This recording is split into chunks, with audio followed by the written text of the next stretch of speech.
प्रदीप पवार यांची जिद्द व चिकाटीच्या जोरावर DYSP पदाला गवसणी। मुरुम जिल्हा पुणे येथील रहिवासी अथर्व सुनीता प्रदीप पवार यांनी नुकतेच दिलेल्या केंद्रीय लोकसेवा आयोगाच्या परीक्षेत 32वा क्रमांक पटकावला असून त्यांची DYSP या पदी निवड झाली आहे। वाणेवाडीतील हरिभक्त पारायण गणेश सकुंडे यांचे ते मावस भाऊ आहेत। वाणेवाडी येथील चव्हाणवाडी सोमेश्वर सांप्रदायिक मंडळातर्फे त्यांचा सत्कार करण्यात आला। महाराष्ट्र न्यूज 11ने त्यांच्याशी नुकतीच बातचीत केली। त्यांच्या याविषयी काय म्हणाले पाहूया। प्रतिनिधी प्रीतम भोसले, महाराष्ट्र न्यूज 11 सोमेश्वरनगर।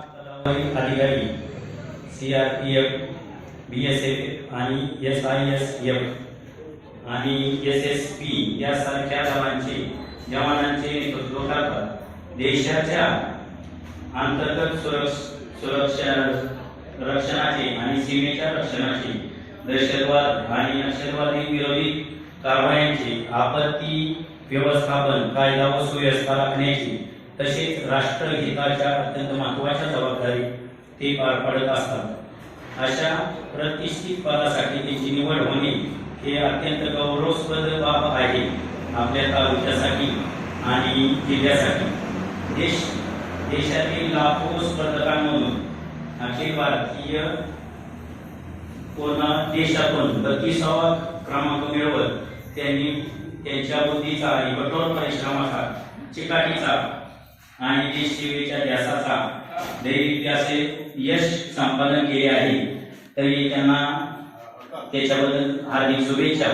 कुमार अथर्व यांचे मनपूर्वक अभिनंदन करून तसेच त्यांच्या पूर्ण मार्गदर्शन करणारे आई वडील आणि त्यांचे जे शिक्षक वृंद असतील त्यांचेही मनपूर्वक अभिनंदन करण्यात येत आहे। आणि आपल्या राष्ट्रीय सेवेसाठी पुढील प्रवासासाठी आपले पूर्ण वाणेवाडी ग्रामस्थ, चव्हाणवाडी ग्रामस्थ आणि सर्व पंचक्रोशीतील सर्व भाविक यांच्यातर्फे आपण त्यांना हार्दिक शुभेच्छा देऊन देश सेवेसाठी त्यांना आपण इथं सर्वांतर्फे त्यांना भावी वाटचालीसाठी आपण हार्दिक शुभेच्छा देऊ। आणि तिथं आपण छोटासा आपल्या ग्रामस्थ चव्हाणवाडी यांच्यातर्फे आणि वाणेवाडी ग्रामस्थ यांच्यातर्फे आपण छोटासा सत्कारचा कार्यक्रम ठेवला आहे। तरी आपण शाबासकीचा थप्पे आपण त्या ठिकाणी मारू शकतो। शाबासकी त्या दृष्टीने या ठिकाणी आपण त्यांना थोडासा सत्कार आमच्या दिल्लीतील आमचे गुरुवरी आहे, पडेराप्पा आहे, आमचे गुरुबंधू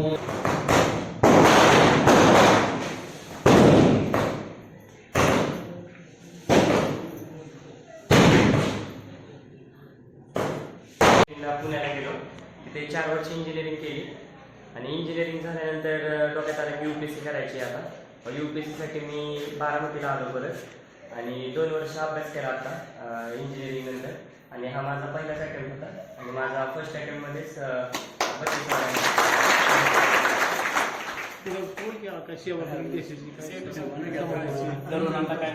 माझी ट्रेनिंग आहे 12 महिने, 1 वर्ष ट्रेनिंग असणार हैदराबादला, त्याच्यानंतर आमची पोस्टिंग असणार आहे आणि मग तेच आमचे हे देशसेवा चालू होईल एका वर्षात। सेवा करणं देशाची देशसेवा चालूच होईल माझी आणि असंच करत राहणार आहे मी जोपर्यंत माझा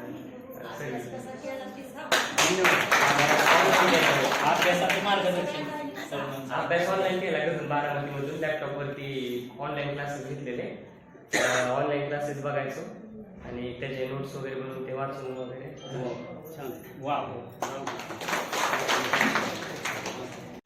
नमस्कार, महाराष्ट्र न्यूज 11 मध्ये आपलं सहर्ष स्वागत आहे। आपण आलो आहोत DYSP पदाला गवसणी घालणारे श्री अथर्व सुनीता प्रदीप पवार यांच्याशी संवाद साधण्यासाठी।